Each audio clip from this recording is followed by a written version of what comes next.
గురుభ్యో నమః. నిన్న ఒక శ్లోకం చెప్పుకుంటూ ఆ శ్లోకానికి వివరణలు ఈ రోజు చెప్పుకుందాం అనుకున్నాము.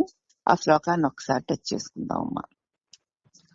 గురవో బహవః సంతి శిష్య విత్తాపహారకాః తమేకం దుర్లభం మన్యే శిష్య విత్తాపహారకాః.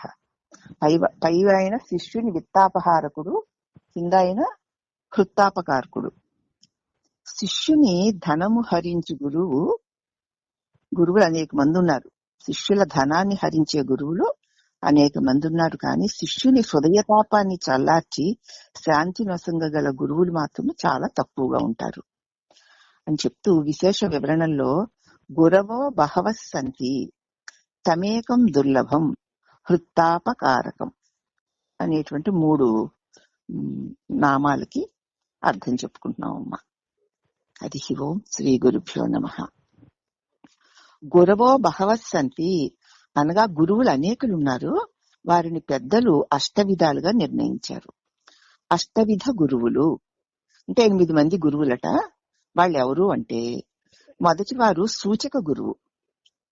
లోక వ్యవహార నిమిత్తం లౌకిక జ్ఞానము కలిగించు శాస్త్రాలు, విద్యలు అనేకాలుంటాయి. వాటిని బోధించు గురువుని సూచక గురువు అంటారు.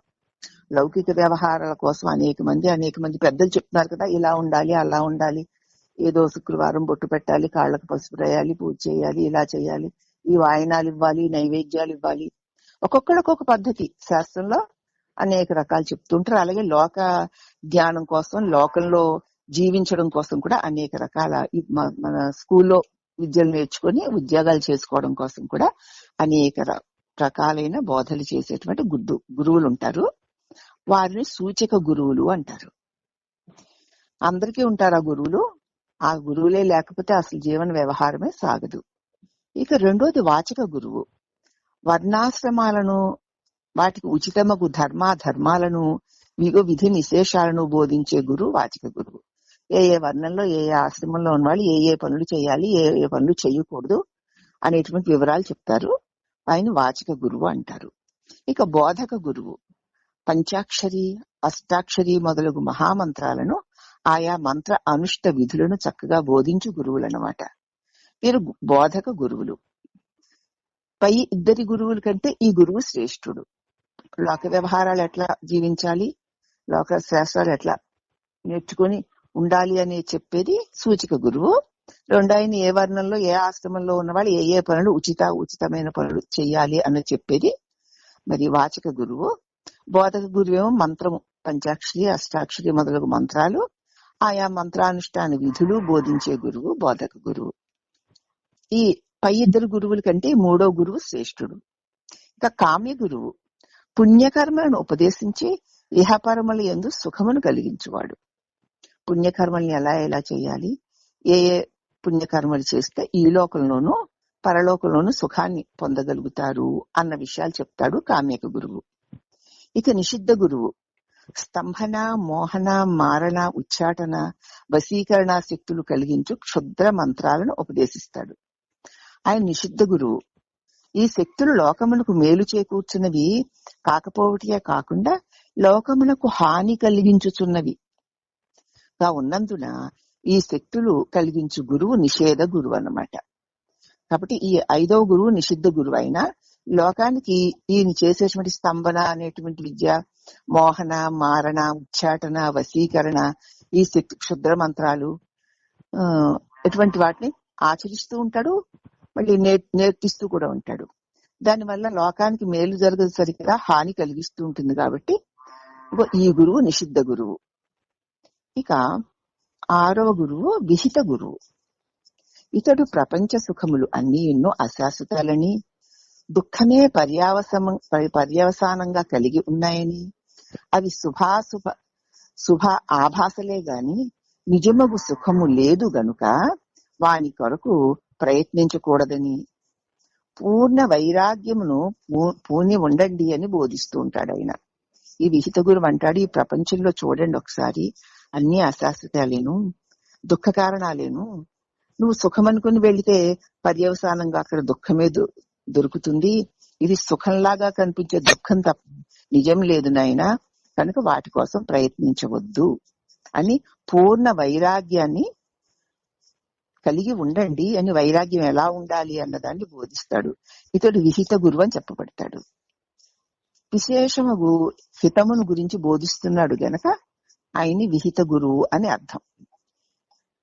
ఇహామూత్ర ఫలభోగ విరాగము అనే దానికి అధికారి లక్షణాలు ఇట్టి ప్రబోధల వల్ల మనకు కలుగుతాయి. ఇటువంటి విహిత గురువు చెప్పిన పద్ధతి ప్రక్లో ఆయన చెప్పినట్లు చేస్తూ పోతే మనకి ఇహామూత్ర ఫలభోగ ఈలోక పరలోకాలలోని భోగాలన్నిటి పట్ల విరాగము కలిగి అధికారి లక్షణాలు ఇట్టి గురువు యొక్క ప్రబోధల వల్ల మనకి చేకూరుతాయి. దీనికి వివరణ చెప్పమా అక్కర్లేదా? అర్థమైందా? అంచేత ఇక 8వ వాడు 7వ వాడు కారణ గురువు.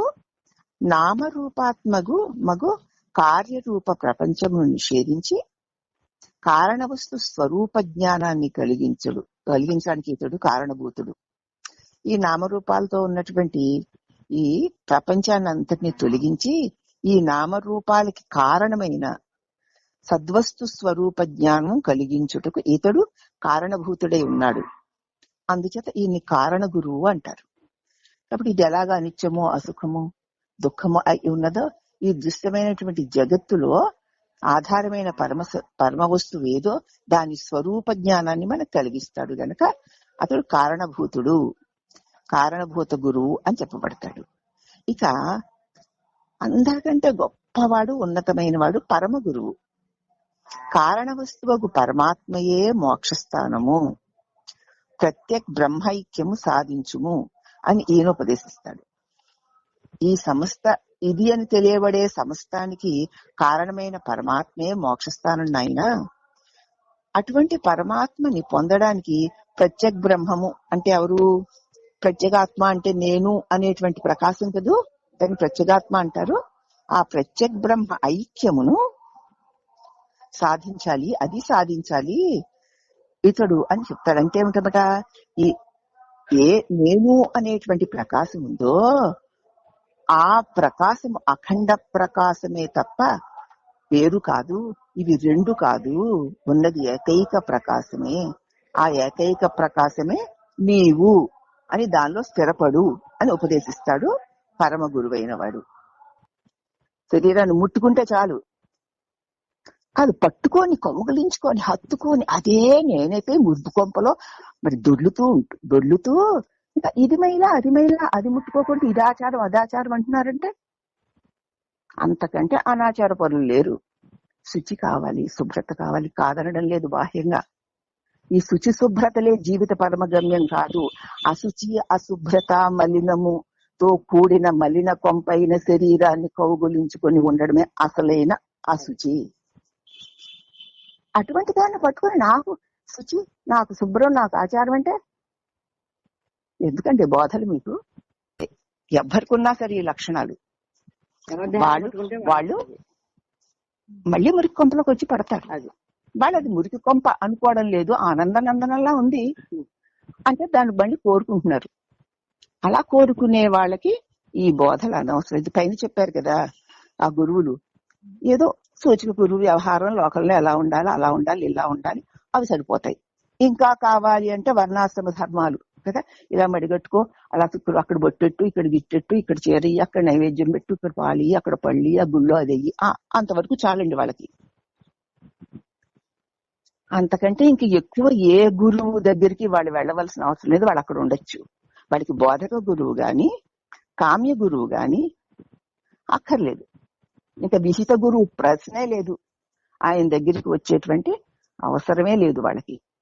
ఆ రెండో గురువు దగ్గర ఆగారండి, ఆగు, ఎప్పటికెప్పటికో వస్తావు. కానీ ఇక్కడ ఈ పరమ గురువు చెప్పినటువంటి స్థితికి పరిపూర్ణ గురువు అందించిన దానికి అందుకునే అర్హతలు లేవు.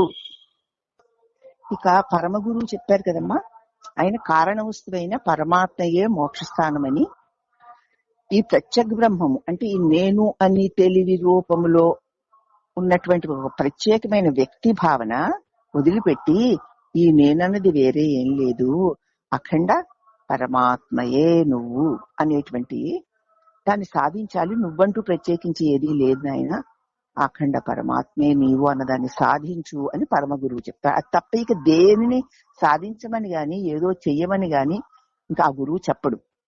నేను అంటే ఎవరు అని ఒకసారి చూడు. చూస్తే నేనన్న ప్రత్యేక వ్యక్తి లేడు. లేనప్పుడు ఏది మిగిలి ఉందో అదే పరమాత్మ. నువ్వు అదిగా మిగులు. అంతకంటే నువ్వు ఏది చేసినా నీ దివ్య స్థితి నుంచి నువ్వు దిగజారినట్లే అని ఖచ్చితంగా చెప్పేస్తాడు ఆయన పరమ గురువు. ఇక పరిపూర్ణ గురుడు ఉన్నాడు. ఆత్మ వస్తువే జీవేశ్వర జగత్ ఉత్పత్తికి అత్యంత మూల కారణముగా ఉన్నందున దానికి అతీతమగు కేవల ఆత్మను తెలిపి కారణ వస్తు నిషేధ పూర్వకముగా శాశ్వత జన్మరాహిత్యమును కలిగించు గురువే పరిపూర్ణ గురువు. ఇతడు ఆ అష్ట గురువుల్లోని వాడు కాడు. ఆయన గురించి ప్రత్యేకించి 8 గురువులకి అంతవరకు వెళ్ళిన తర్వాత ఇక ఏ పరమస్థితి పొందుతావో ఆ పరమస్థితి యొక్క వైభవాన్ని అనుభవపూర్వకంగా తెలియజేస్తాడు ఆయన. అంటే ఏమిటనమాట, ఆ ఆత్మవస్తువే ఏ అఖండ పరమాత్మ స్థితి ఏదైతే ఉందో అదే ఈ జీవ ఈశ్వర జగత్ ఉత్పత్తికి అత్యంత మూల కారణం. అది ఉన్నది ఒక్కటే, అది తప్ప ఇంక ఏదీ లేదు. ఒకవేళ ఏదైనా తోస్తే ఇవేవి ఈ జగజ్జీవేశ్వరులందరూ కూడా మనకు ఉన్నట్టు తోస్తే దానికి మూల కారణం ఆ పరమాత్మ యొక్క దివ్యత్వమే, ఆ దివ్య ప్రకాశమే. ఆ మూల కారణంగా ఉన్నందున దానికి అతీతమగు కేవలాత్మను తెలిపి కారణ వస్తువు నిషేధ పూర్వకంగా శాశ్వత జన్మరాహిత్యాన్ని కలిగిస్తాడు. కారణము ఏమి కారణము? నేను అన్న ఒక ప్రత్యేక భావన. అదే ప్రత్యేగాత్మ అంటారు, అదే ఆత్మ అంటారు. ఆ ప్రకాశం వల్లనే ఇక మేను గాని జగత్తు గాని అన్ని తోస్తున్నాయి. ఆ ప్రకాశానికి మూల కారణం ఏమిటో, ఆ మూల కారణాన్ని దానికి ఆ మూల కారణంగా ఏముంది? నేను అనేటువంటి ప్రత్యేక వ్యక్తి భావనకి ఆధారంగా మూల కారణంగా ఉన్నది ఆ పరమాత్మే గనుక ఆ కేవలాత్మను చెప్పి కారణ వస్తు నిషేధం అంటే నేను ఆ కారణమైన ఆ నేను అనేటువంటి అజ్ఞాన మూల కారణాన్ని నిషేధ పూర్వకంగా శాశ్వతంగా పూర్తిగా మూల నుంచి తీసేసి ఇంకా జన్మరాహిత్యము లేని దివ్య స్థితిని కలిగిస్తాడు. ఆ గురువే పరిపూర్ణ గురువు. ఇతడిని ఆ అష్ట గురువుల్లో చెప్పుకోవలసిన వాడు కాడు. ఇప్పుడు అర్థమైంది కదమ్మా పరిపూర్ణ గురువు అంటే. పరిపూర్ణ గురువు అంటే కేవలం మనకి తెలియడానికి ఏంటంటే కేవలం భగవాన్ అంతే. నేను అన్న తలంపు ఎక్కడి నుంచి పుడుతుందో చూడు. ఈ నేను కారణమై ఉన్నది అన్నిటికీ. దాని మూలం ఏమిటి? ఆ మూల కారణాన్ని ఈ నేను అన్న ఈ ప్రత్యేక వ్యక్తి భావన మూలాన్ని తొలగించి ఇక శాశ్వత జన్మరాహిత్యం ఎప్పుడైతే ఆ మూల వస్తువు నందు అన్య వస్తువే లేదని ఉన్నది అఖండ ప్రకాశమేననే అనుభవం కలుగుతుందో అప్పుడు వాడికి మళ్ళీ ఈ నేను మళ్ళీ మళ్ళీ పుట్టి మేలులతో చేరవలసిన అవసరం లేదు, జన్మరాహిత్యం కలుగుతుందని అటువంటి దాన్ని కలగజేసేవాడే పరిపూర్ణ గురువు. ఇతడు అష్ట గురువుల్లోని వాడు కాదు. ఈ గురువులలో నిషిద్ధ గురువు తప్ప ఇతర గురువులు లోకమునకు కొంత మేలే చేస్తారు. ఆ నిషిద్ధ గురువు తప్ప మిగతా అందరు గురువులు అవసరమే. ఆయా స్థితిలో ఆయా గురువులు అవసరం. ఆ గురువు లేకపోతే ఆ విద్య రాదు. కాబట్టి వారందరూ లోకానికి కొంతలో కొంత మేలు చేస్తారు. కానీ లోక కళ్యాణము కొరకు గాక కేవలం తన స్వార్థమున కొరకే అనగా తన పొట్టకూటి కొరకు మాత్రమే గాని అతడు గురు శాసనానుసారం వర్తించలేడు. ఈ నిషిద్ధ గురువు తప్ప ఇతర గురువులు లోకానికి ఎంతో కొంత మేలు చేస్తారు. కానీ లోక కార్యం కోసం కాకుండా, లోక కళ్యాణం కోసం కాకుండా కేవలం ఈ గురువుల్లో ఏ గురువైనా సరే కేవలం ఇతరులకి అంటే లోక కళ్యాణం అంటే ఏది చేసినా లోకానికి కీడు చెయ్యకుండా మేలే చేసేటువంటి దానిని చెప్పకుండా కేవలం తన స్వార్థం కోసం, తన పొట్టకూటి కోసం మాత్రమే గాని అతడు గురు శాసనానుసారం ప్రవర్తించలేడు. అట్లు వర్తించిన వానికి గాని హృదయ తాపము నివర్తి కాదు. గురువు ఏది చెప్పాడో ఆ రకంగా అతడు గ్రహించి దాన్ని ఆచరించాలి. కానీ చాలా మంది గ్రహిస్తారు, ఆచరించరు. ఆ గ్రహించిన దాన్ని కావాలంటే 10 మందికి చెప్తారు.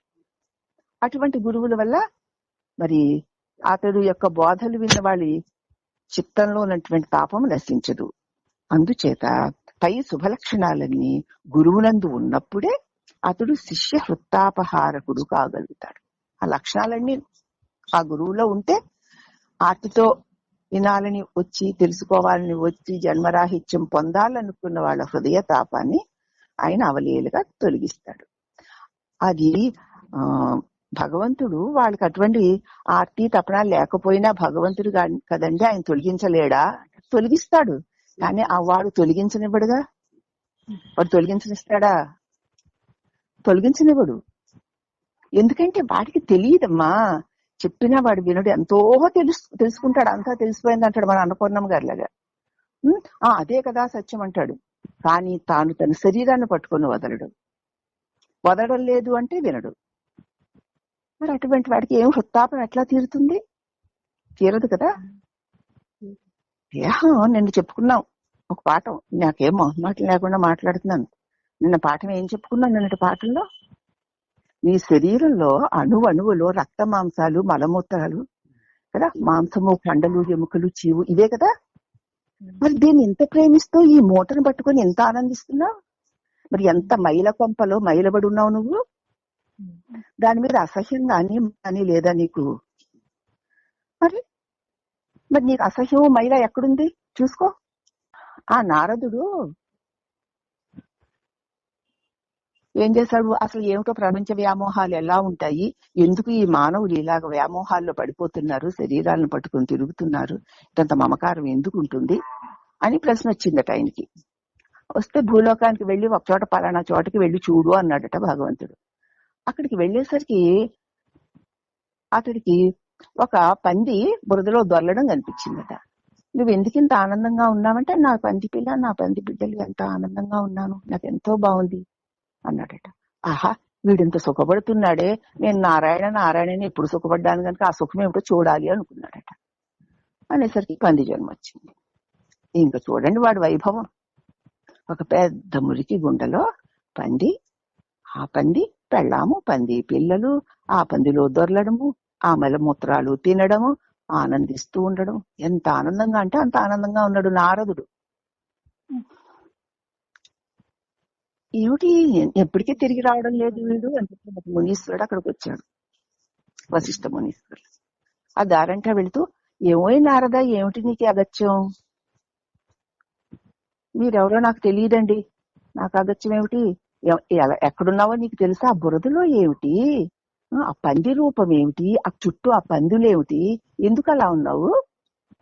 ఏమిటండి, నా భార్య, నా బిడ్డలు, నా సంసారం, నా ఇల్లు, నాకెంతో ఆనందంగా ఉంది, మీరు అలా అంటున్నారేమిటి నన్ను అన్నాడట. నువ్వు చూసుకున్నది ఎవరివో నీకు తెలుసా అని అడిగాడు ఆయన. నేను పందిని అన్నాడు. మనమంతగా నేను వాణిని, నేను లక్ష్మిని, నేను గీతని, అల్లయ్యని, నేను పొల్లయ్యని అంటాం. నాది సంసారం అంటే సంసారం అనే బురదగుంట, దానిలో ఈ దేహమే పంది, దానిలో దొర్లుతుంది, ఆ పిల్లల్ని కంటుంది. ఇంకా అదే జీవిత పరమార్థం, దాన్ని పొందడానికి అది పుట్టింది అన్నట్లుగా ఉంటుంది. అప్పుడు ఒక్కసారి నారాయణ నారాయణ నారాయణ అన్నారు ఆ మునీశ్వర్లారు. అనేసరికి అతడిలో గతపు వాసనలు, గొప్పగా నారాయణ వాసనలు ఉన్నాయి కనుక ఒక్కసారి వాడికి తెలియకుండానే ఆ నారాయణ అనే శబ్దం ఆ పందికి లోపల సంస్కారాన్ని మేలుకొల్పింది. ఒక్క క్షణంలో నారాయణ నారాయణ అంటూ ఆ పంది శరీరాన్ని వదిలేసి నారదుడి గట్టు మీద ఆ మునీశ్వరుల దగ్గర నిలబడ్డాడు. ఇదేమిటి నారదా, ఇదేమి అగత్యము, ఇదేమి దరిద్రము, ఎందుకు ఇలా అయిపోయావు? లోకమోహం ఎలా ఉంటుందో, దేహమోహం ఎలా ఉంటుందో, అందరూ ఎందుకు అలా పడిదొర్లుతారో అని నారాయణని అడిగానండి, వెళ్ళి చూసిరా అన్నాడు. చూసి రావడం కాదు, అది అయి చచ్చాను. నాకు ఇప్పుడు తెలిసింది స్వామి, దేహం మీద మోహం ఎలా ఉంటుందో, సంసారం ఎంత భ్రాంతిపూర్వకమై ఉంటుందో. ఆ బురద గుంటలు, సంసారం అనే బురద గుంటలో నాది, నా వాళ్ళు అనేటువంటి వాళ్లతో ఎన్ని బాధలు అనుభవిస్తూ ఉన్నా సరే ఆ బురదే పన్నీరు, అదే మహా గొప్పది అని ఎంత భ్రాంతిలో జీవులు ఉంటారో నాకు ఇప్పుడు స్వయంగా అనుభవపూర్వకంగా అర్థమైంది. నారాయణ నాకు చక్కగా అనుభవపూర్వకంగా అర్థం చేశారు. మిమ్మల్ని పంపించినన్ని మళ్ళీ మేల్కొల్పకపోతే ఇలాంటి ఎన్ని జన్మలు వచ్చినో నాకు మళ్ళీ అన్నాడు. కాబట్టి అటువంటి మేల్కొల్పు కలిగించేవాడు పరిపూర్ణ గురువు. వచ్చి ఆయన నారాయణ నారాయణ అన్న వాళ్ళ సంస్కారం లేకపోతే వాడు ఎలా లేచొస్తాడమ్మా? మరి ఆ కథలన్నీ ఎందుకు చెప్పారు? మనం చెప్పుకుని నవ్వుకోవడానిక? అసలు బురదగుండ అంటే ఏంటండి? పందంటే ఏంటండి? ఆ భ్రమ ఎలా కలిగిందండి? అది భ్రమ అంటున్నారు ఎలాగండి అంటే ఈ సంసారమే బురదగుంట. దీనిలో అదే నేను నాది అనుకుంటూ ఆ దేహాన్ని నిండా ఆ బురద పూసుకుని లోపలంతా బురద మలమూత్రాలుగా తింటుంది. ఆ మలమూత్రాలను పెట్టుకుని దాన్ని మోసుకుంటూ అదే నేను అనుకుంటూ సంసారం అనే బురదలో నాది నాదంటూ పిల్లల్ని గంటూ వాళ్ళని పెంచుతూ అదేమిటి? ఎక్కడుంది బురద గుంట? కాబట్టి నీవు సంసారం అనే బురద గుంటలో అదే గొప్ప ఆనందం అనుకునే భ్రాంతిలో ఉన్న పంది జన్మ, పంది వంటి వాడవు. అవునా? మరి నువ్వు అదేనా నీ జీవిత పరమార్థం? అదే పరమార్థం. శరీరమే నేను అనుకుంటే ఈ మలమూత్రాల లోపల పెట్టుకొని నేను పవిత్రంగా ఉన్నాను అనుకుంటే అయిపోతావా పవిత్రుడుగా? ఎందుకు ఈ బోధలన్నీ? ఈ శరీరం అనేటువంటి మలమూత్రాల కొంప నుంచి ఎంత దూరంగా ప్రతి క్షణం విడిచి పరమాత్మతో కూడి ఉంటావో అంత శుచిద్భూతుడు అవుతావు. మానసిక శుచి లేనటువంటి బాహ్య శుచులన్నీ అహంకారానికి హేతువులే. అందరూ గుర్తుపెట్టుకోవాలి, అహంకారానికి హేతువులే. మానసిక శుచి లేదుగా. నిరంతర భగవన్నామ స్మరణ ఉంటే ఈ అశుచితో నిండి ఉన్నటువంటి దేహంతో ఇంత తాదాత్మ్యం ఉంటుందా? ఇంతింత మమకారాలు ఉంటాయా? ఇంతింత ఆచారాలు ఏమిటి నీ ఆచారాలు? పనికిమాలిన ఆచారాలు. ఏమొచ్చింది? ఏదైనా ఒక వస్తువు అశుద్ధిగా ఉంటే శుభ్రంగా మంచినీళ్లు పోసి కడుక్కొని ఒక దండం పెట్టుకుంటే శుచి అవుతుంది. కొంచెమైనా శుచి ఉందా? అణువణువున బ్రహ్మముందన్నా. మట్టిగా అంటే కడుక్కోవమ్మా, కడుక్కో. చెట్టు మట్టిలో ఉంది కాబట్టి చెట్టుకు పూసిన పువ్వు కూడా మట్టే కాబట్టి దాన్ని ముట్టుకోనంటావా? దాని మీద పురుగు వాలింది, మరి అది సొల్లు పోసిందో ఏం పోసిందో, మరి దాన్ని కోసుకుని కడుక్కు పెట్టుకోవట్లేదా? అంతకంటే పనికి రాదా? అది ఆలోచన లేదు, అంతకరణ శుద్ధి లేకపోవడం వల్ల. అంతఃకరణ శుద్ధి ఉంటే అసలు మనం చెప్పుకున్నాం, అసలు అశుద్ధి అన్న వస్తువే లేదు. నీ పరబ్రహ్మ భావనతో ప్రతి దానిని నువ్వు పవిత్రం చేయగలవు, ప్రతి దాన్ని నువ్వు శుద్ధి చేసుకోగలవు. అంతఃకరణ శుద్ధి లేని వాడు ఎప్పుడు అశుద్ధిలోనే దొర్లుతాడు. అమ్మా బాగుందా లేదా? ఇది వివరణ కొట్టినట్లే ఉంటుంది, తిట్టినట్లే ఉంటుంది. కానీ చాలా బాగుంది అత్తయ్య. ఎంతో అంతర్లీనంగా మనం దాన్ని మరి ఎందుకమ్మా తిట్టానంటారు? మరి ఏదో అనుకుంటారు, ఏమనుకుంటారు అమ్మ? ఎందుకమ్మా మరి కథలు చెప్పుకుని కాకరకాయ చెప్పుకుని ఆహా ఓహో అనుకుంటే ఎన్నాళ్ళు గడుపుతాం? ఎప్పుడో ఏ క్షణంలో. మళ్ళీ చూడండి, ఎంత మలమూత్రాల దుర్గంధముతో ఉండినటువంటి ఈ కొంప ఎంత హీనమైనది. కానీ నిరంతర బ్రహ్మ భావన చేత అది పవిత్రమై దేవాలయము కాగలదు. నీ దేహాన్ని దేవాలయం చేసుకో, దానిలో దేవుడి వై శోభించడాన్ని గురువు చెప్తుంటే నీ దేహాన్ని పెంట పప్ప చేసుకొని ఆ పెంటలో పడి దొర్లుతూ దేవుడు ఆహా అక్కడున్నాడు ఇక్కడున్నాడు అంటూ వేదాంతాలు వింటూ మాట్లాడతావా? ఎందుకు మనకు వస్తావు? అటు దేవుడికి చెందక ఇటు లోకానికి చెందక నీ గతి ఏమవుతుంది? తస్మాత్ జాగ్రత్త జాగ్రత్త జాగ్రత్త. అప్పుడు దేహాత్మ భావన చాలా పాపం, చాలా పాపం, చాలా పాపం. తెలియకుండానే పాపాలు చేయించేస్తూ మోసాలు చేయించేస్తూ మొహాల్లో పడేస్తూ నేను పవిత్రుణ్ణి అన్న భావాన్ని కలిగిస్తుంది. అపవిత్రతని, దోషాన్ని, తప్పుని తెలియనివ్వదు. అందుకే దాన్ని దెయ్యమని, మాయావి అని దాన్ని వేదాలు చెప్పాయి. ఇప్పుడు అర్థమైందా అది ఎంత మోసకారో? నిజంగా హృదయావేదం మాటలు. జాగ్రత్త పడదాం, దేహాన్ని దేవాలయం చేసుకుందాం. దేవాలయం చేసుకుందాం. ప్రతి నిమిషము గోరు మొదలు శిరస్సు వరకు ఉన్నటువంటి ఆ దివ్య చైతన్య స్వరూప భావనలో ఇంకా పవిత్రత ఎక్కడ ఉంటుంది? అణువణువుని పవిత్రం చేసుకుందాం. అడుగు తీసి అడిగేస్తే పవిత్రం చేసుకుందాం అని కదా బోధలన్నీ మనకి చెప్తున్నాయి.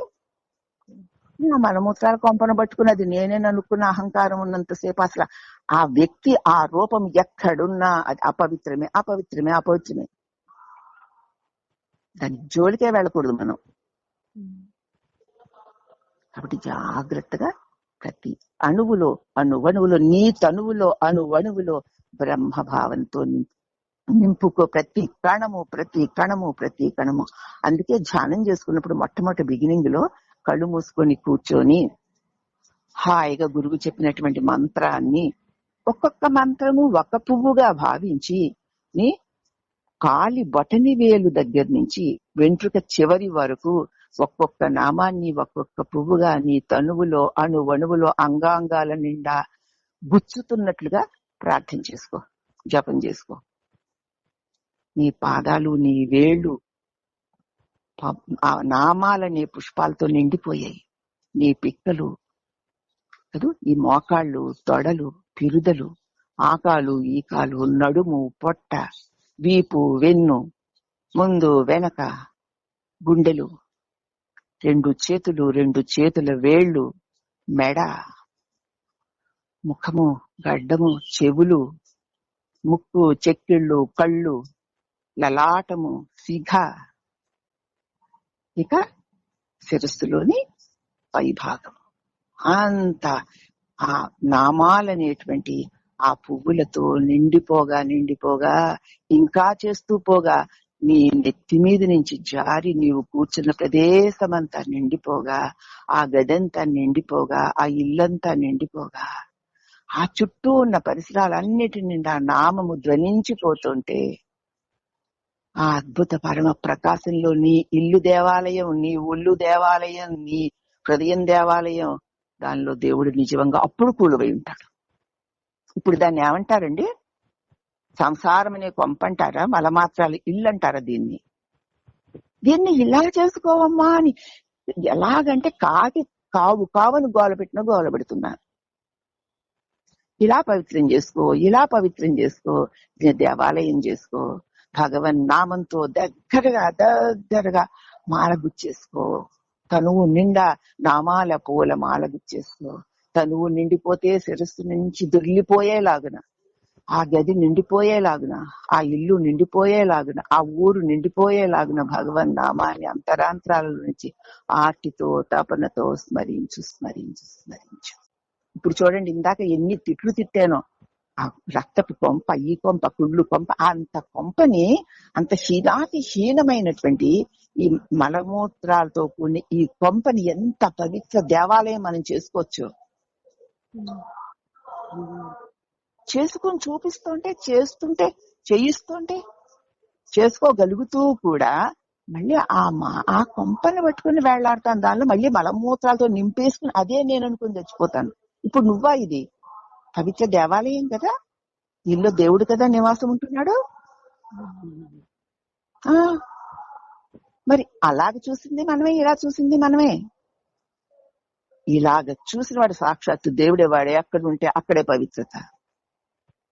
ఈ మాంసపు కుప్ప, ఈ రక్తపు కుప్ప, ఈ మలమూత్రాల కుప్ప ఎక్కడున్నా, ఎంత కడుక్కున్నా, ఎంత శుచి చేసినా, ఎంత మడిగట్టుకున్నా అది పెంట కుప్పే, పెంట కుప్పే, పెంట కుప్పే.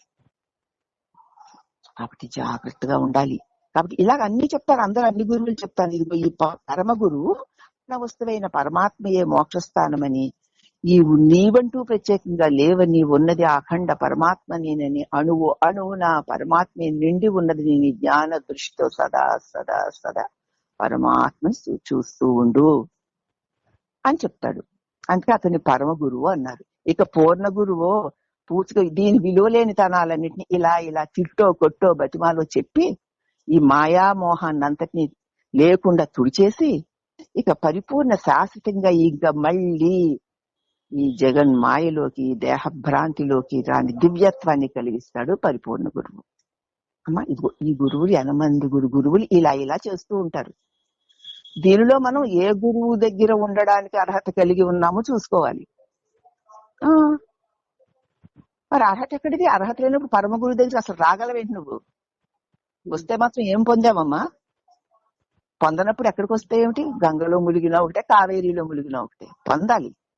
పొందకపోతే ఎక్కడ ముట్టకూడదు. ఇదిగో ఇచ్చాడు కదా కృష్ణుడు, యాత్రలకు వెళ్ళి వస్తున్నాం అన్నారట. ఇంత ఒక ఆనపగా ఇచ్చాడట. తీసుకెళ్లి నా బదులుగా దీన్ని తీసుకెళ్ళండి అని తీసుకెళ్లారు. వాళ్ళు ఎన్నెన్ని నదుల్లో అన్నిట్లోనూ ముంచారు. ఆనపకాయ దోసకాయ అది పట్టుకుని మళ్ళీ తీసుకొచ్చి ఇచ్చారు. ఇచ్చి చూసేసరికి అది వెళ్లేసరికి చేదు దోసకాయ. 100 నదుల్లో ముంచారు, 100 దేవుళ్ళ దగ్గర కూడా చూపించారు. కానీ మళ్ళీ వచ్చిపోయేసరికి దాని లోపల చేదు పోలేదు. ఏమండి, మీరు అన్ని నదుల్లో మునిగారు, అంతమంది దేవతల్ని చూశారు, అలాగే ఈ నా బదులు దోసకాయను కూడా అన్ని నదుల్లో ముంచారు, అంతమంది దేవతలకు చూపించారు. మరి అవే పవిత్రం చేయగలుగుతాయి అంటే మరి దీనిలో చేదు పోవాలి కదా, పోలేదే అన్నట్టు కృష్ణుడు ఎన్ని నదుల్లో మునిగి ఎంత పవిత్ర గంగా నది, యమునా నది స్నానాలు చేస్తుంది, లోపల నీ దరిద్రపు మాలిన్యం పోకపోతే ఎందుకు? ఈ నీళ్లలో మునిగితే ఏమైనా మీ శరీరం శుభ్రపడుతుందేమో గాని అంతఃకరణ శుద్ధి పడదు. అంతఃకరణ శుద్ధి పడితే ఆటోమేటిక్ గా శరీరం అదే శుద్ధి పడుతుంది. అసలు శుద్ధిగా దాన్ని మానేసి అక్కర్లేని శుద్ధులని చేసుకుని మేము సిద్ధులం అనుకుంటే అంతకంటే మోహం ఉందా? కాబట్టి ఇటువంటి మోహాలన్నింటినీ ఎవడు తెగ్గొడతాడో అతడే పరిపూర్ణ గురువు. ఈ గురువుల్లో నిషిద్ధ గురువు తప్ప ఇతర గురువులు లోకానికి ఎంతో కొంత మేలు చేస్తారు.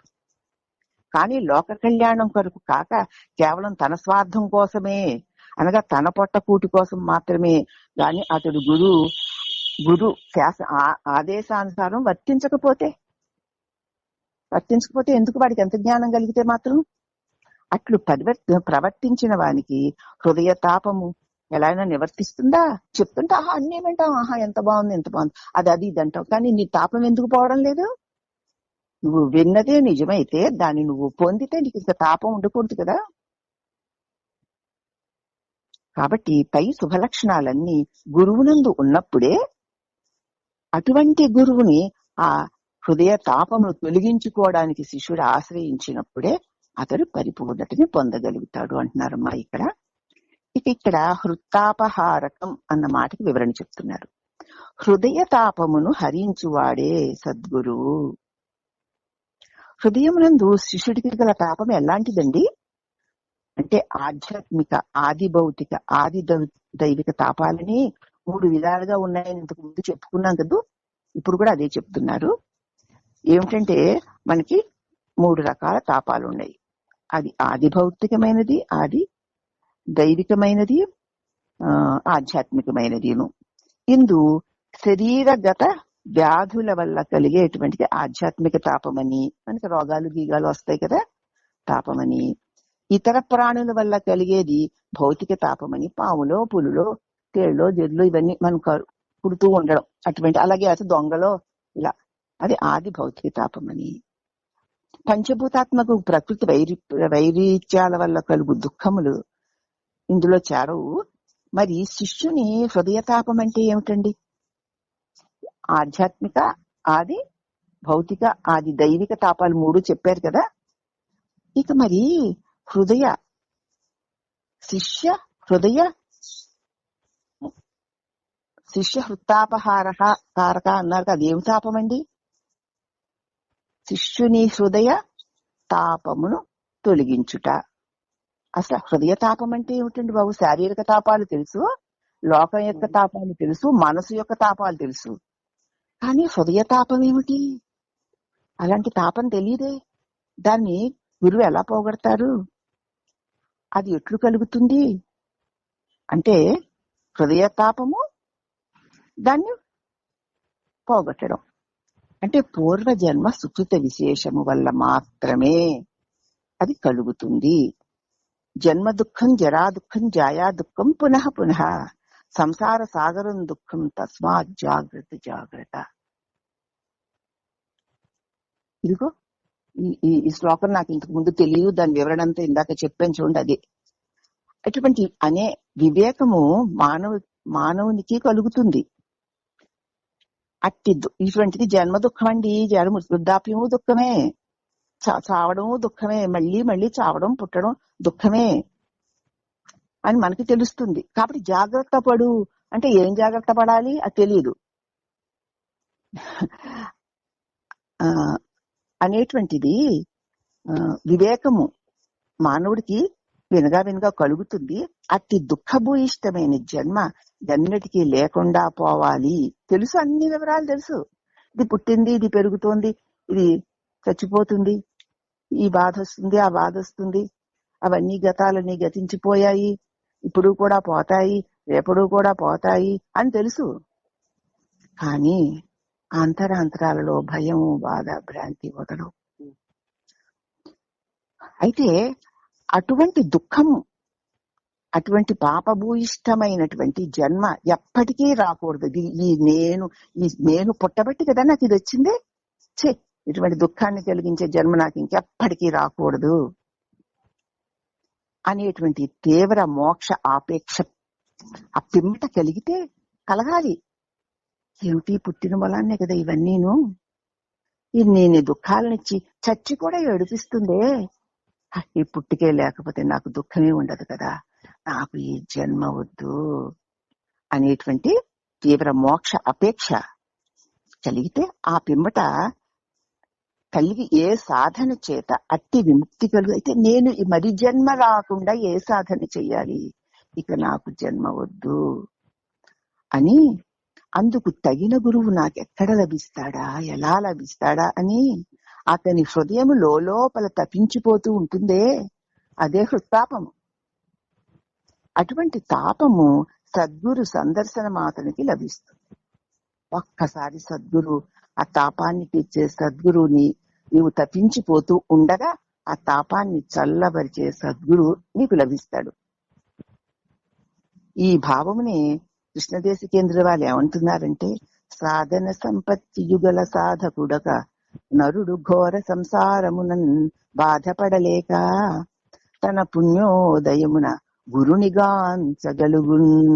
ఎప్పుడైతే ఏవో ఈ సంసారంలో ఈ కష్టాలండి బాబు, ఈ ఆర్థిక బాధలండి, లేకపోతే ఈ వ్యక్తుల వల్ల బాధలండి, ఈ శరీరపు రోగ బాధలండి, ఈ బాధలన్నీ ఎప్పుడు పోతాయో, ఈ దేవుడిని ఆశ్రయిస్తే అయిపోతాయి, ఆ దేవుడిని ఆశ్రయిస్తే అయిపోతాయి, ఈ రోగానికి పరిహారాలు చేసుకుని మందులు వాడి ఏదో చెప్తా, ఏమిటి ఎక్కడికి వెళ్తావు, ఏం చేస్తా, ఒక పద్ధతి ప్రకారం టైం ప్రకారం నిద్ర లేచి టైం ప్రకారం ఆహారం తీసుకుని ఒక పద్ధతి ప్రకారం నీ జీవితాన్ని సజావుగా శాంతంగా గడుపుకో. అప్పుడు రోగాలు వస్తాయిలే, ఏదో ఒక మందు వేసుకో, ఇది చేస్తే ఆ రోగాలు రానే రావని వాళ్ళు కూడా అవే చెప్తున్నారు. అవి వాళ్ళ దగ్గరికి వెళ్ళిపోతారు, మేము వెళ్ళాం వెళ్ళి నువ్వేం చేసావు, 3 రోజులు చేస్తావు, 4 రోజులు చేస్తావు, 5వ రోజు నుంచి చెయ్యవు. ఇంక వెళ్ళొచ్చి ఏం చేసినట్లు ఈ వెర్రితనం ఇలా తయారైపోతుందండి. అది మనం ఎందుకు కాదంటాం, మనం కాదన్నా వాళ్ళు వినరు కదా.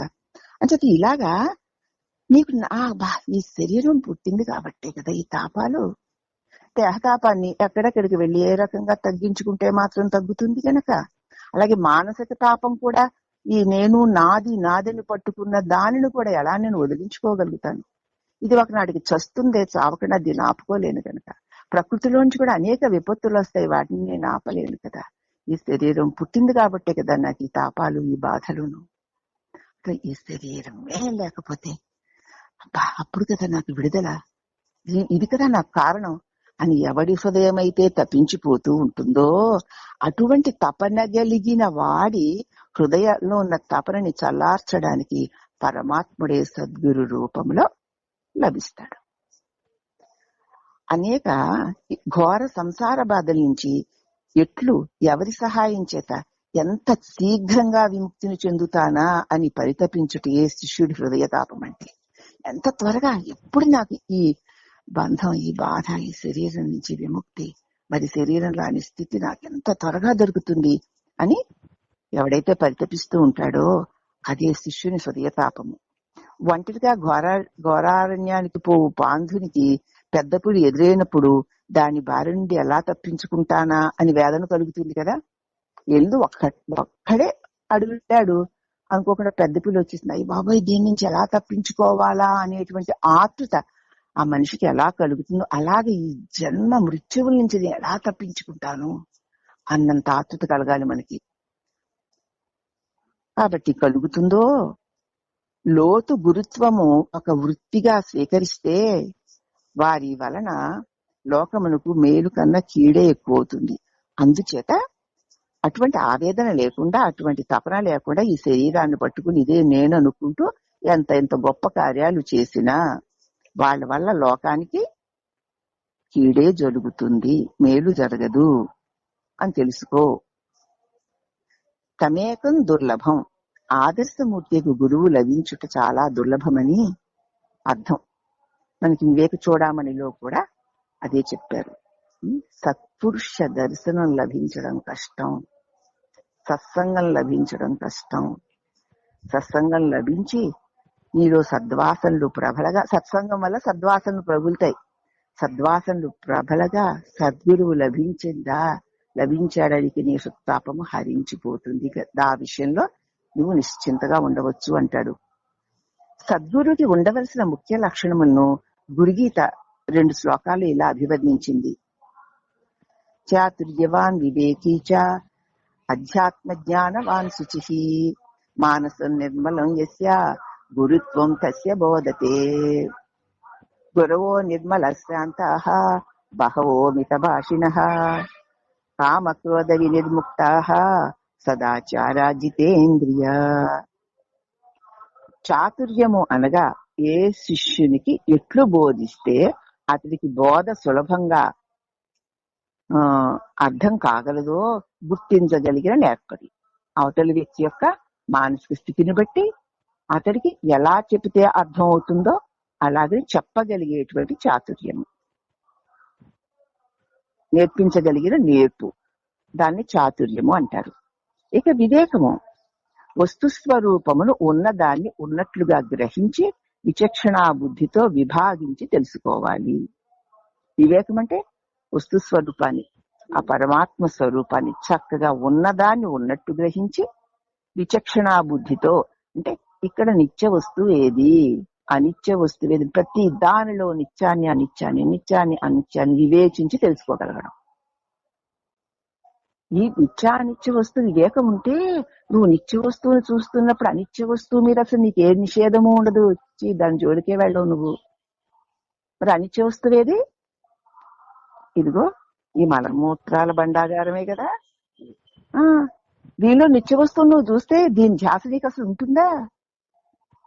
ధ్యాస అంతా దీని మీద ధ్యాస పెట్టుకునే నువ్వు నిత్య వస్తువు, అదా నిత్య వస్తువు మాకు తెలిసిపోయింది అంటే ఎవరు తెలిసిపోయింది నీకు? అది నిత్య వస్తువు విచక్షణ కాదు. అయితే వస్తు స్వరూపాన్ని ఉన్నదాన్ని ఉన్నట్లుగా గ్రహించాలి, లేని దానిని లేనట్లుగా అంతరంగంలో గ్రహించి స్థిరపడి ఉండడమే నిజమైన వివేకము, నిజమైన తెలివి. తెలుసుకుంటే చాలదమ్మా, నిలబడాలి. ఇక్కడ నిత్య వస్తువేది? అది అనిత్య వస్తువు కదా, అది ఎలా ఉంటే నాకెందుకులే, నేను నిత్య వస్తువుని అంత నిన్ను నువ్వు నిత్య వస్తువుగా గుర్తెరిగి ఉండాలి.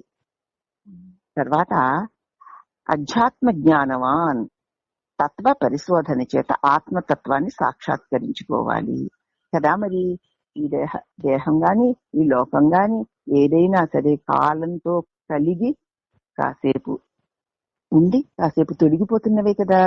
మరి ఇవి కలిగి తొలుగుతూ ఉండగా వాటిని తెలుసుకుంటున్న తెలివి స్వరూపము నేనైనా ఆత్మని కదా, నాకు కలిగి తొలగడాలు లేవు కదా, అవునా?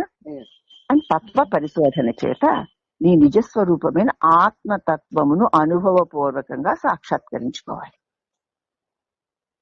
అతడు ఆత్మజ్ఞానవాన్. వాడు అసలు వాడికి ఏ అశుద్ధంగా ఉంటుందమ్మా, బుద్ధికి తెలిసిపోతుంది లేండి. ఇక శుచి, మీకే ఎల్లప్పుడూ అంతఃకరణ పవిత్రత కలిగి ఏ విషయ చింతన లోక చింతన లేనివాడు. అంతఃకరణ శుచి అమ్మా. శుచి అంటే ఎల్లప్పుడూ అంతఃకరణ పవిత్రమైనటువంటి పవిత్రత కలిగి అంతఃకరణలో ఆ పరమ పవిత్రమైన ఆ పరిపూర్ణమైన ఆ పరమాత్మో ఎవరో దైవమో అతన్ని నిలబెట్టుకుని ఉండగలిగినప్పుడే పాప చింతన లేనివాడిగా ఉంటాడు. లోక చింతన లేకపోవడమే పాప చింతన, దేహ చింతన లేకపోవడమే పాప చింతన లేకపోవడం. ఎంతసేపు దేహ చింతన, లోక చింతనను, జీవితం మీద చింతన. ఇక నీకు అంతఃకరణ శుచిగా ఎలా ఉంటుంది? ఉండదు. కాబట్టి ఎల్లప్పుడూ అంతఃకరణ పవిత్రతను కలిగి ఉన్నవాడు పాప చింత లేనివాడిని శుచిహి అంటారు. వాడండి శుచిహి అనడానికి అర్హుడు. ఇక మానసం నిర్మలం, మల విక్షేప ఆవరణ దోషాలు లేని శుద్ధ అంతఃకరణము. అజ్ఞానము నేను నాది అనేటువంటి భావన లేదు మనసులో. లేకపోయేసరికి నేను దేహాన్ని అనే అజ్ఞాన ఆవరణ కూడా లేదు. లేనప్పుడు ఏం ప్రకాశిస్తుంది? అదే శుద్ధ అంతఃకరణ. ఆ శుద్ధ అంతఃకరణే పరమాత్మ. అది మానసం నిర్మలము అంటే అది. ఇక శాంత, చిత్తక్షోభ లేని, దేనికి చిత్తంలో చాంచల్యం లేదు, రాని పోని ఉంటాడు హాయిగా. ఏదొచ్చినా చెల్లించడు, ఏది పోయినా దుఃఖించడు, చిత్త చాంచల్యం లేదు. అది శాంత, అది శాంతి అంటే. ఇక మితభాషి, లోక శ్రేయోదాయకములకు వాక్యములు పలుకుచు ఇతరుల విషయమున మౌనము వహించువాడు. మాట్లాడితే లోకానికి శ్రేయస్సు కలిగించే మాటలు మాత్రమే మాట్లాడుతూ ఇతరుల విషయాలు, ఇతర విషయాల గురించి, ఇతరుల గురించి మౌనంగా ఉంటాడు. ఇన్ని సంవత్సరాల నుంచి సత్సంగం వింటున్నారు, ఎప్పుడైనా ఇతరుల గురించి మాట్లాడడం విన్నారా? విన్నారండి? అమ్మ మీ అన్నపూర్ణ, నువ్వు కూడా లేదు 20 ఏళ్ల నుంచి ఎప్పుడైనా పరుల విషయాల గురించి ఎప్పుడైనా వచ్చిందా మాట? లేదమ్మా, అస్సలు రాలేదు. గంటలు గంటలు మాట్లాడిన పరమాత్మ గురించి, ఆ సద్గురువు గురించి, రమణుల గురించి తప్ప ఎవ్వరి గురించైనా వీళ్ళు వాళ్ళు అని మాట్లాడవచ్చిందా? లేదుగా. లేదమ్మా. మరి ఎందుకు రాదు? ఎందుకంటే వారి పట్ల మౌనంగా ఉండు. నీకెందుకు? వారి పట్ల మౌనంగా ఉంటేనే నువ్వు బాగుంటావు. ఎంతసేపు మాట్లాడామంటే నీ శ్రేయస్సుకి, లోకానికి, ఇతరులకి, వినేవారి శ్రేయస్సుకి కావలసిన మాట మాట్లాడాలి తప్ప వాళ్ళు వీళ్ళు అలాగా ఇలాగా ఇక్కడ అబ్బా అటువంటి మాటలే రాకుండా ఉండడమే మౌనము కలిగి ఉండడం. ఇతరుల విషయం ముందు మౌనం వహించడం. మాట్లాడవలసి వస్తే శ్రేయోదాయకమైన మాటలు మాత్రమే పలకడం. అదే మితభాషి అంటేను. ఇక సదాచార, ఆచరణ యందు త్రికరణ శుద్ధితో కూడిన ప్రవర్తన కదా. శరీరంతో, వాక్కుతోటి, మనసుతోటి కూడా శుద్ధితో ఉండి చెయ్యాలి. మనసుతోటి, వాక్కుతో శుద్ధి లేదు, శరీరంతో శుద్ధి. దానికి శుద్ధి ఎలా వస్తుందండి? రానే రాదు. శరీరానికి శుద్ధి చేయవలసింది చేసేయి. నీ వాక్కులో, నీ మనసులో సదా శుద్ధి. అంటే శుద్ధి ఏమిటి? భగవంతుని భావనే శుద్ధి. అదే సదాచారం అంటే. అటువంటి సదాచారము లేని వ్యవహారాలు అన్ని అశుచులే. ఇక జితేంద్రియా, శబ్దాది విషయములకు ఆశపడనివాడు. అంటే పంచ జ్ఞానేంద్రియాలకి విషయాలైన ప్రపంచ విషయాల మీద ఊరికే ఆశలు పెట్టుకోనివాడు. ఇత్యాది శుభలక్షణాలన్నీ ఉన్నవాడే సద్గురువు. అట్టి గురువే శిష్యుల హృదయ తాపమును నివర్తింప చేయగలుగుతాడు. ఇట్టి లక్షణములన్నీ ఉండిననే శిష్యుడు అతనిని దైవ స్వరూపుడుగా ఉపాసింపగలుగుతాడు. అప్పుడే గాని ఆ గురువాక్యం నుండి శిష్యునికి గురి, లక్ష్యము, నమ్మకము కుదరదు. మీరు చెప్పుకుంటూ వెళ్ళిపోండి, అబ్బో మీరు దేవుడేనండి బాబోయ్, మీకు దండం పెడతాండి, కానీ నేను నాకు ఇష్టం వచ్చినట్టు ఉంటానండి. అప్పుడు దేవుడైతే మాత్రం ఏం చేస్తాడమ్మా? ఉండవోయ్ అన్నాడు. శిశుపాలుని ఏమన్నా, సరేనయ్యా 100 తప్పులు చేసే వరకు నువ్వు ఇష్టం వచ్చినట్టు చేసుకో, నీ జోలికి నేను రాను. 101వ తప్పు చేసావో ఇంక అయిపోతావు అన్నాడు. సహించుకుంటూ కూర్చున్నాడా లేదా? కూర్చున్నాడుగా. మీరు చెప్పుకుంటూ వెళ్ళండి, అమ్మో మీరు దేవుడండి బాబోయ్, ఇంకెంత కాదండి, దండాలు పెడితే ఎందుకండి, నాకు నచ్చింది చేసుకుంటానండి, నాకు ఇష్టమైనది నేను చేసుకుంటానండి. మీరు చెప్పింది మాత్రం ఏమో నాకు నచ్చితే చేస్తాను, నాకు ఇష్టమైతే చేస్తాను. నేను నాకు ఇష్టమైన వాటిని చేస్తే నేను వదలనండి. నువ్వు ఒక శిష్యుడు వా, నీకు అసలు వినడం ఎందుకు? వాడికి పన్నీటుగో గంగా కావేరి నదులలో ముంచినా సరే దోసకాయలు వచ్చేది ఎలా పోలేదు, సాక్షాత్తు పరబ్రహ్మ సన్నిధానంలో బోధ విరినా సరే వాడి తాపం పోదు అని చెప్తున్నారు. ఇప్పుడు మనం మామూలుగా చెప్తాను, భగవాన్ దగ్గరికి వెళ్ళాం అనుకుందాం అమ్మా. భగవాన్ సన్నిధికి వెళ్ళాం, అరుణాచలం.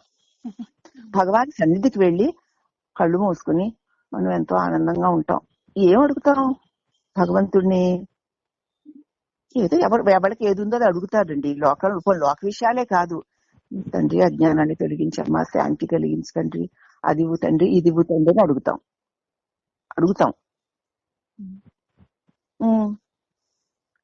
భగవాన్ ఏమంటున్నారు? ఏమి అడగకపోతే అన్ని ఇస్తా, అడిగేవా అడిగిందే ఇస్తా అంటాడు. అవునా? అది ఎలా ఉంటుందంటే, ఒక సద్గురువు దగ్గరకో ఒక మహర్షి దగ్గరకో వెళ్ళి వాడి దగ్గరికి వెళ్ళి ఏమడగాలండి? ఏమడగాలి ఆయన దగ్గరికి వెళ్ళి? ఒక చల్లని వృక్షం కిందకి వెళ్ళి, నాకు అమ్మా చెట్టు తల్లి నువ్వు నాకు నీడనివ్వమ్మా, నాకు నీడనివ్వమ్మా అని అడుగుతామా? చెట్టు తల్లి దగ్గరికి వెళ్ళి నీడనివ్వు తల్లి అని ఎవరన్నా అడుగుతారండి? ఆ తల్లి దగ్గరికి వెళ్ళేసరికి నీడ ఆటోమేటిక్ గా వచ్చేసిందిగా. మరి నీడనివ్వమని అడగడం ఏమిటి? శాంతినివ్వమని అడగడం ఏమిటి? శాంతియే స్వరూపమై ఉన్న పరమాత్మ సన్నిధానంలో శాంతిని అడుగుటేమిటి? కాంతియే స్వరూపమైన పరమాత్మ సన్నిధానంలో కాంతిని అడగడం ఏమిటి? అఖండ జ్ఞానమే స్వరూపమైన పరమాత్మ సన్నిధానంలో జ్ఞానవీయని అడగడం ఏమిటి? మిట్ట మధ్యాహ్నం సూర్యుడు దగ్గర నిలబడి నాకు వెలుగునివ్వు సూర్యుడా, నాకు వెలుగునివ్వు సూర్యుడా అంటే ఎలా ఉంటుంది? అర్థమవుతుందా? సద్గురు సన్నిధానం అలాంటిది. భగవాన్ దగ్గర ఏమడగాలి భగవాన్ దగ్గరికి వెళ్ళి? అడిగినాడా నువ్వు చావు అంటాడు. అందుకేగా నా చెత్త విత్తనాలు ఏమనకండి అవి పుట్టవు అన్నారు. అడిగేవాడిని చంపుతాడు ఆయన. ఆయన దగ్గరికి వెళ్ళి అడుక్కుంటామా? అడుక్కున్నామని ఇస్తాలే అంటాడు. కాబట్టి జన్మ రాహిత్యాన్ని కలిగించే సద్గురు సన్నిధానంలో చేరి నిలిచి ఉంటే చాలు. శిష్య హృత్తాపహార అంతే. శిష్యుని హృదయమందు ఉన్నటువంటి చిత్త దుఃఖం అపహరింపబడుతుంది. అంతే కదా. మరి ఆ దక్షిణామూర్తి సన్నిధిలో అలా కూర్చున్నారంటే వృద్ధులైనటువంటి శిష్యులందరూ ఏమీ అడగాలేదు, ఇది చెప్పాలేదు. అంతే కూర్చుని వాడికి అంతకుముందు ఎన్నెన్నో వేదాలు శాస్త్రాలు చదువుకుని యజ్ఞ యాగాదులు చేసి క్రతు హోమాదులు చేసి పరబ్రహ్మ వస్తువు అంటే ఏంటో తెలుసుకోవాలని ప్రార్థిస్తే వచ్చాడు పరమాత్ముడు. వచ్చి కూర్చున్నాడు అంతే. ఆయన కూర్చున్న క్షణంలో ఇక వీళ్ళకి శిష్య హృదయ చిత్తాపహారం అయిపోయింది. వాళ్ళ చిత్తం అంతా అపహరించేశాడంతే, చిత్తంలోని చెత్తతో సహా. ఇంకా ఏం మిగిలింది? మౌన వాక్య ప్రకటిత పరబ్రహ్మతత్వం అంతే. ఆయన సన్నిధాన బలవది అంతే. అది వస్తుంది. నీవు నిజంగా అది కావాలని తప్పిస్తే, నీకు ఇవి కావాలో ఏది కావాలనుకుంటే అదే ఇస్తాడు.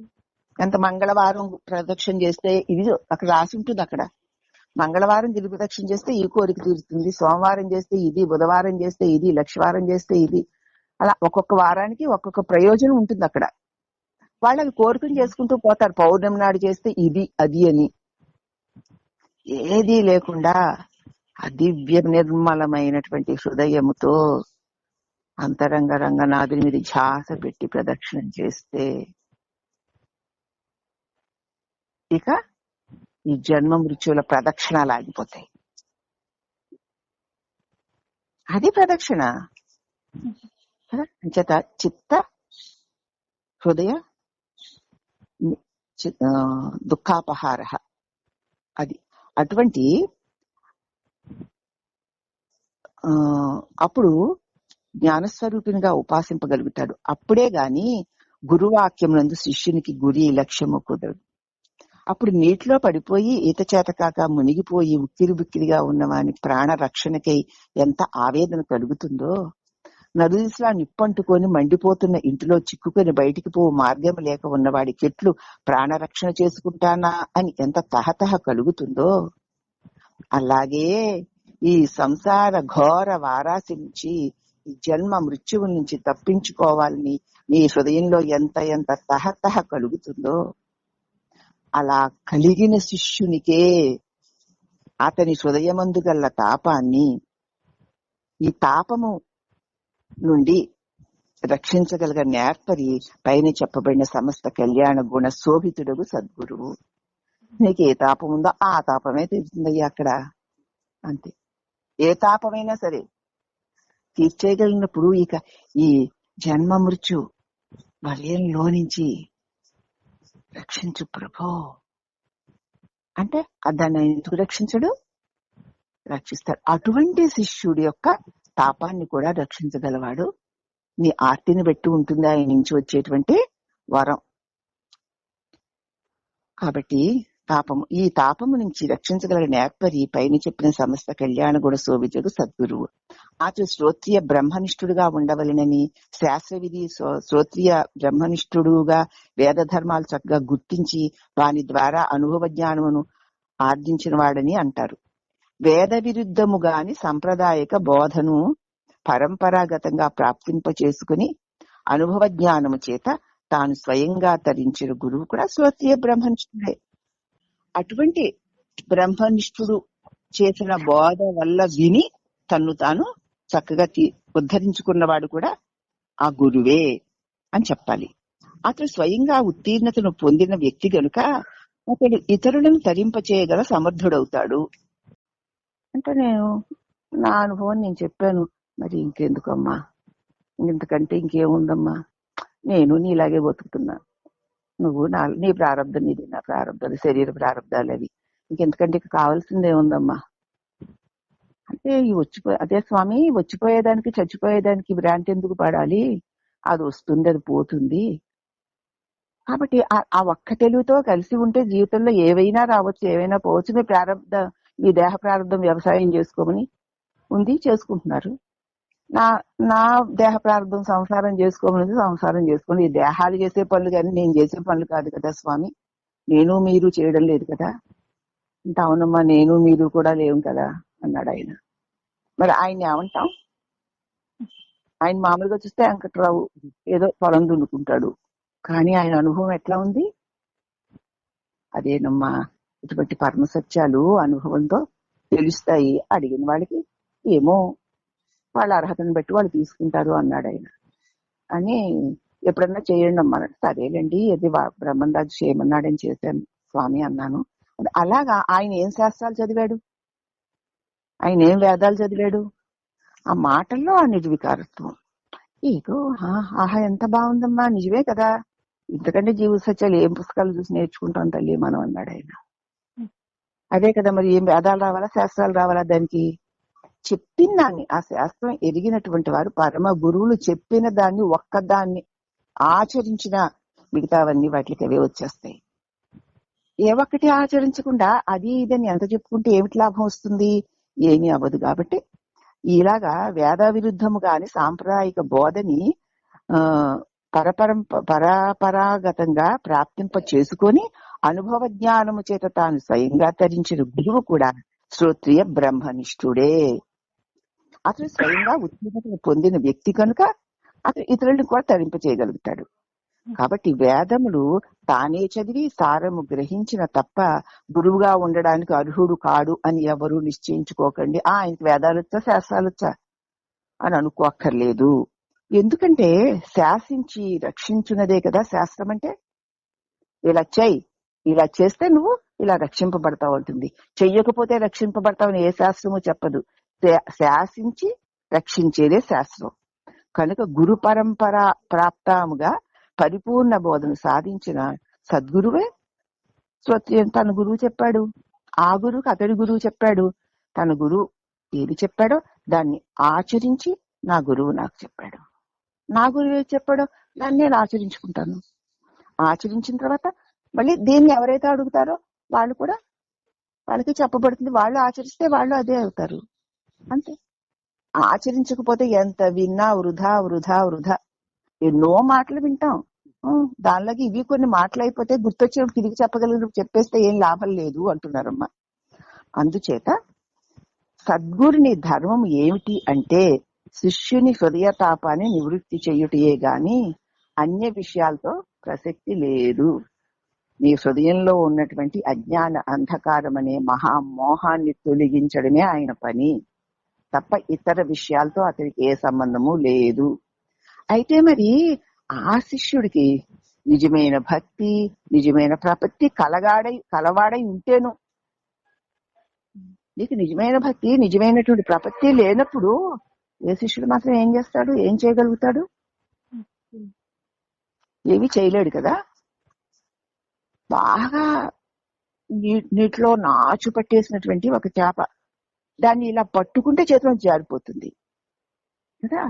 అటువంటి చేపని పట్టుకొని గట్టిగా పైకి తీయగలిగిన ఆ వేటగాడికి చేతనవుతుంది తప్ప మిగతా వాళ్ళకి చేతనవుతుందా? ఎలాగైనా ఆ చేప జారిపోయి తన ప్రాణాన్ని రక్షించుకోవాలనుకుంటుందే గాని ఆ వేటగాడికి దక్కాలనుకుంటుందా? అలాగే ఏదో ఎరకాసపడి చేప వచ్చినట్టు ఏదో గొప్ప అంటే ఇదేదో పుణ్యం వస్తుందంట, అదేదో మంచిదట, సత్సంగంలో ఉన్నామని అనుకుంటారట అని చెప్పి ఏదో సత్సంగాలు వింటూ నిన్ను ముట్టుకునేసరికి నువ్వు ఆ నాచుపట్టి చేపలాగా పారిపోతావు. నిన్ను ముట్టుకోకుండా ఎన్ని బోధలు చెప్పినా పర్వాలా, నీ లోపాలు చెప్పకూడదు, నీ తప్పులు చెప్పకూడదు. చెప్పుకున్నావంటే ఎంత బుద్ధిమంతుడువో. కాబట్టి అటువంటి వాళ్ళు ఏ మాత్రమో అటువంటి గురువు నుంచి ఏ విధమైన ప్రయోజనాన్ని పొందలేరు. ఈ విషయాన్ని కృష్ణదేశికేంద్రుల వారు తమ కందార్థాల్లో హృదయ గ్రంథి విడుటకై సదయత ఈ బోధ తెల్ప జనడా గురుడు అని గురుధర్మాన్ని వదలకుండా చిత్తంలో గురు పద యుగళము నిరంతరము స్మరిస్తూ ఉన్న భక్తుడైనప్పుడు భ్రాంతిరహిత ఆసక్తుడై ఉన్నప్పుడు అతడి నిజ శిష్య ధర్మాన్ని సూత్రప్రాయంగా నిజ శిష్యుడంటే వాడు పట్టు వదలకుండా తన చిత్తంలో ఈ అహంకార మమకారాలు కాలిపోయే వరకు గురువుని వదలకుండా గురుబోధని వదలకుండా ఉన్నవాడు మాత్రమే అతని జన్మ జన్మల ఆవరణ విక్షేపాలని తొలగించుకోగలుగుతాడు, లేకపోతే పారిపోతాడు. బాగా నాచు పట్టిన చేప చేతిలోంచి జారిపోయినట్టు. ఎందుకు వస్తుంది చేప? ఎర కోసం. అలాగే ఎందుకు వస్తారు చాలా మంది సత్సంగంలోకి? అది ఏదో భక్తట, ఏదో గొప్పగా చెప్తారట, సత్సంగంలో సభ్యులు అని చెప్పుకోవడానికి, విన్నదల్లా మళ్ళీ ఇంకొకరితో చెప్పడానికి తప్ప నువ్వు ఇలా ఉన్నావు చూసుకో అనేసరికి మాత్రం అంతే పారిపోతారు. నీ తప్పులు ఎంచకూడదు, నీ లోపాలు చెప్పకూడదు. ఇంకా ఎన్ని కథలైనా చెప్పని రోజులు రోజులు రోజులు రోజులు వింటారు, వినది మళ్ళీ 10 మందికి చెప్తారు. ఏమిటి ప్రయోజనం? అటువంటి వారు కారు. అటువంటి వారు ఇప్పటికీ కూడా హృదయ తాపాన్ని తొలగించుకోలేరు. దేవదేవుడు కూడా వాడికి హృదయ తాపాన్ని తొలగించడు. కాబట్టి ఎలా ఉండాలి? అతడు వదలక చిత్తంతో గురు పదయుగళము అంటే ఆయన చెప్పిన బోధల్ని తలంచుకుంటూ ఉన్నప్పుడే భక్తుడైన వాడే, భ్రాంతిరహిత ఆసక్తుడై ఉన్నప్పుడే అని నిజ శిష్యు ధర్మాన్ని కూడా అతి చక్కగా చెప్పాడు ఇక్కడ ఈ శాస్త్రంలో. శిష్యుని హృదయతాపము ఆతని హృదయ గ్రంథి విడినప్పుడే చల్లారుతుంది. నీ హృదయంలో ఆ ముడి చిజ్జడ గ్రంథి అన్నారు భగవాను, అది ఊడినప్పుడే నీకు శాంతి అంటే ఏంటో తెలుస్తుంది. నేను దేహాన్నన్న భ్రాంతిని గట్టిగా పట్టుకొని ఎన్ని బోధలు విన్నా నీకు చిత్తములో శాంతి స్థిరముగా ఉండదు. నేను దేహాన్నన్న భ్రాంతి వదిలిన క్షణం అది చిజ్జడ గ్రంథి, చిత్ అయినటువంటి చైతన్యమైనటువంటి పరమాత్మ నుంచి శక్తిని పొంది జడమైన శరీరాన్ని నేననుక్కుని భ్రాంతిని చెంది ఈ దేహం నేననుక్కుంటూ పరమాత్మ గురించి నువ్వు ఎంత తెలుసుకున్నా ఎప్పటికీ ఈ బంధంలో నుంచి బయటపడవు. పడవు పడవు పడవు ఎంత తెలిస్తే ఏమిటి? ఓహ్, ఆ చిత్తుగానే ఉంది ఆ ప్రకాశం. ఇది జడం, చచ్చిపోయేదే. కాబట్టి ఇది జడము, ఇది చచ్చిపోయేది, అది చిత్తు అని అని చెప్తుంటే ఏ జ్ఞానానికి తెలుస్తుంది? నీలో జ్ఞానం ఉంది కదా. నీలో జ్ఞానాన్ని పెట్టుకుని ఆ జ్ఞానంతో చచ్చిపుచ్చే శరీరం నేనుకునే అజ్ఞానాన్ని పట్టుకు వేళ్లాడుతుంటే నీకు మోక్షం ఎలా వస్తుంది? నీ నుంచి నువ్వే, నేను ఏ తెలివి చేత ఈ బోధని వింటున్నానో, ఏ తెలివి చేత ఈ దేహము చచ్చిపుచ్చేది, నశించేది, ఇది రేపో నేడో చచ్చేది అని తెలుసుకుంటున్నానో, ఆ తెలివితో ఈ తెలియబడేది నేను అనేటువంటి మోహంలో పడిపోతున్నావు కదా. నీ తెలివి నిన్ను మోహంలో పడేస్తుంటే మరి నీకు శాంతి ఎప్పుడు కలుగుతుంది? నీ తెలివి నిన్ను మోహాన్ని నుంచి విడిపించాలి. విడిపించాలి అంటే నీ స్వరూపాన్ని గుర్తెరగ చేసే గురు బోధలో నువ్వు నిలిచి, ఓహో, ఆ దేహం నా వల్ల గాని నేను ఆ దేహం కాదు, నేను శుచిభూతుడైనటువంటి ప్రకాశ స్వరూపుడను. ఆ దేహమా ఆ శుచి, అది క్షణభంగురము, అది నశించేది, అది నా వల్ల కదులుతోంది తప్ప, నా వల్ల మిదులుతోంది తప్ప అది నేను కానే కాను అని నిరంతర మననం చేత నీ శరీరానికి నువ్వు వేసుకున్న ముడి నువ్వే కాల్చుకోవాలి, నువ్వే తెంచుకోవాలి. ఎప్పుడైతే ఆ చిత్ జడ గ్రంథి అనేటువంటి ఆ ముడి విడిపోయిందో అప్పుడు శిష్యుని హృదయ గ్రంథి ఛేదించే మార్గాన్ని అందించు బోధ గురువే బోధించవలసి ఉన్నది. ఇప్పుడు మనకు చక్కగా ఆ చిజ్జడ గ్రంథిని ఎలా ఓడగొట్టుకోవాలో తెలిసింది కదా. అలాగ తెలియజేసే గురువే నిజమైన బోధ గురువు అని గుర్తించాలి. హృదయ గ్రంథి అంటే ఏమిటో తెలియాలి కదా. హృదయము అనగా గ్రంథి అంటే ముడి, ముడిపడి కర్మము జ్ఞానమును. చూడండి, ఇక్కడ ముడిపడి ఉంది కదా కర్మము జ్ఞానం. నీ స్వరూపమేమో జ్ఞానము కదా, నీ కర్మమేమో అజ్ఞానమైన దేహము. నీ జ్ఞానముతో ముడిపెట్టుకోబట్టి నువ్వు ఈ దేహం అనేటువంటి దానికి చైతన్యము, కర్మము, క్రియాకలాపము వచ్చింది. అవునా? ఇప్పుడు నువ్వు నీ జ్ఞానాన్ని నువ్వు మర్చిపోయి నీ వల్ల ఉన్నటువంటి ఈ దేహంతో చేరడమే కదా అజ్ఞానం. ఓ, నేను ఇది కాదు కదా అని తెలుసుకో, అంతే. అది ఏమైపోయింది? అది అలాగే ఉంటే ఉండుగాక దానితో నీ బంధం తెగిపోతుంది. దీన్ని కౌగిలించుకోవిక. అది ఉంటుంది, అది ఏదో ప్రారంభానికి వచ్చింది, దాని పనులు అవుతాయి. ఎందుకంటే అఖండ చైతన్య స్వరూపపు ప్రకాశం అన్నిటి ఎందుకు ప్రసరిస్తున్నట్టే దాని ఎందుకు ప్రసరిస్తుంది. కానీ నువ్వు దానికి దీనికి మధ్యలో నేనని దూరావు, దూరి దీన్నట్టుగా ఎలాడుతున్నావు. కానీ నువ్వెవరు అని చూస్తే నువ్వు అఖండ ప్రకాశాన్ని విడిచి లేవని నీకు తెలుస్తుంది.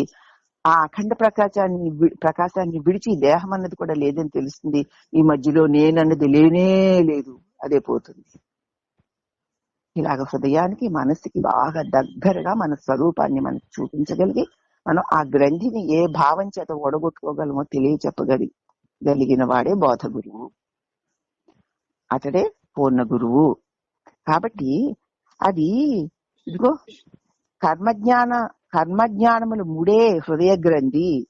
జ్ఞానం అంటే నేను కదా, కర్మం అంటే ఈ జన్మము. నేననేటువంటి జ్ఞానము ఈ కర్మ వల్ల కలిగిన దేహముతో చేరిపోయి అది నేననుకోవడమే అజ్ఞానము, అదే ముడి. అది గుర్తెరగకుండా ఎవరూ కూడా ఏ కర్మను చేయలేరు కదా. నేనున్నానని అన్నాకానే కదా కర్మలన్నీ జరుగుతాయి. అది లేకుండా ఇవన్నీ జరుగుతాయా? నువ్వు ఏది ఉండడం వల్ల ఈ దేహేంద్రియ మనోబుద్ధులన్నీ కదలి పనులు చేస్తున్నాయో, జగత్తంతా తెలియబడుతుందో అది ఏదా అని తెలుసుకుంటే జ్ఞానం నీ స్వరూపం తల్లి.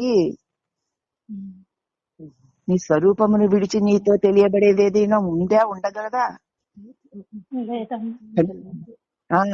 కనుక గుర్తెరిగే జ్ఞానరాహిత్యము చెయ్యగల పరిపూర్ణ బోధ గురువే హృదయ గ్రంథిని ఛేదించి శిష్య హృత్తాపమును హరించగలడు. అంచేత ఈ నేనెవరా అని చూడాలి. నేను లేకపోతే ఏదీ లేదుగా. ఈ నేనెవరా అని చూస్తే అఖండ ప్రకాశమే మిగులుతుంది. అదే హృదయ గంధి, అదే చిచ్చడ గ్రంథి. ఈ నేనన్న ఒక తలంపు రూప భావం వల్ల ఇవన్నీ ఇవన్నీ ఇవన్నీ ఉన్నట్లు తోస్తున్నాయి. దానికి ఈ నేనన్న భావన అదేంటి జ్ఞానము. ఆ జ్ఞానము వల్లనే ఇవన్నీ తోస్తున్నాయి. ఆ జ్ఞానం ఏదా అంటే అక్కడ ప్రత్యేకమంటూ ఏ జ్ఞానము లేకుండా అఖండ జ్ఞానమే ఏకమే కనిపిస్తుంది. ఇక దాని సన్నిధానంలో ఈ జగత్తంతా ప్రవర్తిల్లుతోంది. ఈ జగత్తులో ఏ ఒక్క దేహమో కాదు, అన్ని దేహాలు దానిలోనే ప్రవర్తిల్లుతున్నాయి, వాటి వాటి కర్మానుసారం అని తెలియచేసి నీకు దేహంతో ఈ అజ్ఞాన భావబంధాన్ని తెంపుతాడు గురువు. అప్పుడు అది నువ్వు తెలుసుకుని ఇక మళ్ళీ మరొకసారి వాటితో చేరకుండా నీ స్వరూపంలో నిష్ట కలిగి ఉండడం అన్నది ఇక నీ ఆర్తిని బట్టి ఉంటుంది. అయినా దేహం మీద మోహం ఉందనుకో, అయిపోయిందంతే, శిఖరాగ్రం నుంచి ఆగాధంలో పడిపోతావు. అట్టి గురువు పూర్వజన్మ సుకృతము లభించడు.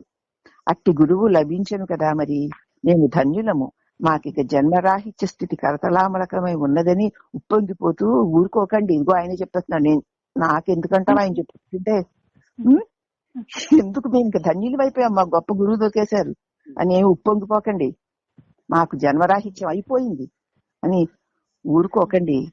వదలక చిత్తములో ఎంత గట్టిగా అంటు పెట్టుకుని ఉంటావో ఆ గురు పద యుగళము దళపవలే. అంటే తెలిసిందిగా, ఎక్కడుంటే ఏదై ఉంటే నువ్వు దుఃఖరహితమై ఉన్నావో దానికి రుచి చూపించాక ఇక దానిని వదలకయ్యా అను హితోక్తిని విస్మరించకండి. జలముల నెడబాయ నొల్లని చరముల ఠీవిభూని సశిష్యుడు హృదయ జలజము పీఠము మీద వెలుగొందుతున్న గురుదేవునే కొలుసు సదా సుమ్మి. అది సంగతి. నీటిని విడిచి చేప ఎట్లు జీవించలేదో అలాగున తన హృదయమందు తన స్వరూపమై వెలుగొందుతున్న ఆ పరమ గురుని క్షణము కూడా వదలకుండా ఠీవిగా ఉండు.